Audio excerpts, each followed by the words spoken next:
जय श्री राम मित्रों, मैं आज आप सबको पितृपक्ष से जुड़ी जानकारियों के बारे में बताने जा रहा हूं, जिसमें मैं आप सबको बताऊंगा कि पितृदोष का कारण क्या होता है, उसका लक्षण क्या होता है और उसके निवारण और उसके उपाय के बारे में मैं आज आप सबको बताऊंगा।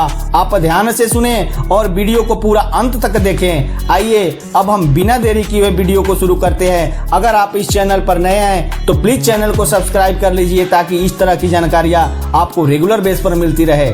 मित्रों, पितृपक्ष को लेकर ऐसी मान्यता है कि श्राद्ध पक्ष में चतुर्थी तिथि के दिन श्राद्ध नहीं किया जाता है। ऐसा करने पर परिवार में तमाम दिक्कतें आने लगती है और लोग विवाद में गिर जाते हैं। इसके अलावा ऐसे भी कहा जाता है कि जो लोग चतुर्थी तिथि के दिन श्राद्ध पक्ष में श्राद्ध करते हैं उनके घर में अकाल मृत्यु का भय बनने लगता है। हालांकि इस दिन उन लोगों को श्राद्ध किया जा सकता है जिनकी अकाल मृत्यु हुई हो। अकाल मृत्यु का अर्थ होता है जिनकी मृत्यु हत्या, आत्महत्या या दुर्घटना की वजह से हुई हो। पितृपक्ष की अवधि विशेष रूप से उन लोगों के लिए वरदान साबित हो सकती है जिनके जीवन में पितृदोष का साया हो। आइए हम आपको पितृदोष के कुछ लक्षणों के बारे में बताता हूं, जिसे आप यह जान सकते हैं कि कहीं आपके जीवन में भी तो पितृदोष नहीं है। अगर है तो इसके क्या कारण होते हैं और इसके निवारण के लिए आप क्या कुछ उपाय कर सकते हैं। आइए हम आपको पितृदोष के कुछ लक्षणों के बारे में बताता हूँ। यदि आपके जीवन में दुख निरंतर बना रहता है या धन का अभाव रहता है तो यह पितृदोष के लक्षण हो सकते हैं। सांसारिक जीवन और आध्यात्मिक संसाधनों में बाधा उत्पन्न होना पितृदोष का लक्षण होता है। अदृश्य शक्तियां यदि आपको परेशान करती है तो यह भी पितृदोष बाधा का लक्षण है। जिन जातकों के जीवन में पितृदोष का साया होता है उनके माता पक्ष या ये कहे कि ननिहाल पक्ष के लोगों के साथ संबंध अच्छे नहीं होते हैं। इसके अलावा पितृपक्ष का साया जिन व्यक्तियों के जीवन में होता है ऐसे लोगों की तरक्की रुक जाती है, समय पर विवाह नहीं होता है और हो भी जाता है तो उसे तमाम बाधाएं आने लगती है और किसी भी तरह के काम करने में रुकावट आती है। पारिवारिक कलह क्लेश बढ़ जाता है और जीवन एक संघर्ष की तरह हो जाता है तो यह पितृदोष का लक्षण हो सकता है। तो आइए अब हम आपको पितृदोष के कारण के बारे में बताता हूं कि पितृदोष का क्या क्या कारण हो सकते हैं। मित्रों, पितृदोष के लक्षण जानने के बाद अब अहम सवाल यह उठता है कि आखिर पितृदोष के कारण क्या क्या होते हैं, और तो यह भी जान लेना बहुत जरूरी है। जब किसी व्यक्ति के घर के आसपास मंदिर में तोड़फोड़ हुई हो या पीपल का पेड़ काटा गया हो या पिछले जन्म के पाप की वजह से भी पितृदोष लगते हैं। पूर्वजों से संबंधित आपने कोई गलत काम या पाप किया हो तो इससे भी पितृदोष जीवन में बन सकता है। यदि व्यक्ति पाप कर्मों में संलग्न है जैसे अनैतिक कार्य, दुष्कर्म, जुआ, शराब, किसी पर अत्याचार या धर्म से जुड़ी कार्यों में संलग्न है तो इससे भी पूर्वज रुष्ट हो जाते हैं और जीवन में पितृदोष का साया बन जाता है।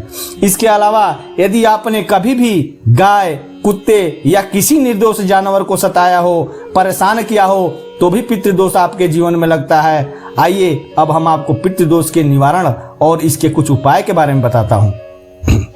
मित्रों, विशेष रूप से पितृपक्ष के दौरान पितरों का नियम पूर्वक श्राद्ध करें। इसके अलावा आप विद्वान पंडितों से परामर्श लेकर उनके मार्गदर्शन में भी इस पूजा को संपन्न कर सकते हैं। इसके अलावा रोज सुबह और शाम घर में संध्या बंदन के समय कर्पूर जलाएं, घर का वास्तु सुधारें और ईशान कोण को मजबूत करें, हनुमान चालीसा का पाठ करें, श्राद्ध पक्ष के दिनों में तर्पण करें और अपने पूर्वजों के प्रति अपने मन में श्रद्धा, भक्ति और इज्जत रखें। अपने कर्म को सुधारें, तामसिक भोजन का त्याग करें और जानवरों को परेशान करना बंद करें। परिवार में सभी को एक समान इज्जत दें और क्रोध कम करें। जितना मुमकिन हो कौओं, चिड़ियों, कुत्तों और गायों को भोजन कराते रहें। पीपल और बरगद के वृक्ष में जल चढ़ाएं, केसर का तिलक लगाएं।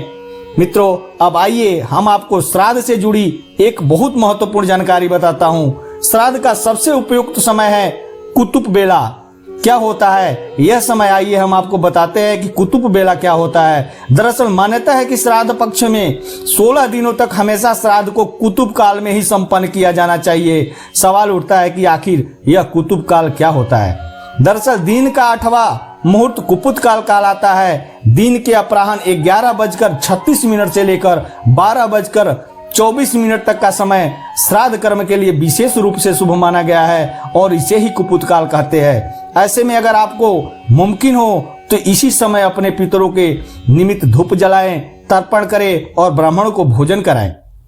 मित्रों, यह जानकारी आपको कैसी लगी? अगर यह जानकारी आपको अच्छी लगी हो तो प्लीज चैनल को सब्सक्राइब करके एक लाइक जरूर कर देना। इससे हमें मोटिवेशन मिलता है। और हाँ, बेल आइकन को दबाना ना भूलना, क्योंकि मैं इस चैनल पर हिंदू सनातन धर्म से जुड़ी व्रत, त्योहार, पूजा पाठ और वेद पुराणों में वर्णित सिद्ध चमत्कारी मंत्रों के बारे में रेगुलर बेस पर वीडियो लेकर आता रहता हूं, जिसका नोटिफिकेशन आपको सबसे पहले मिले और आप इसका लाभ प्राप्त कर सके। तब तक के लिए इतना ही। धन्यवाद।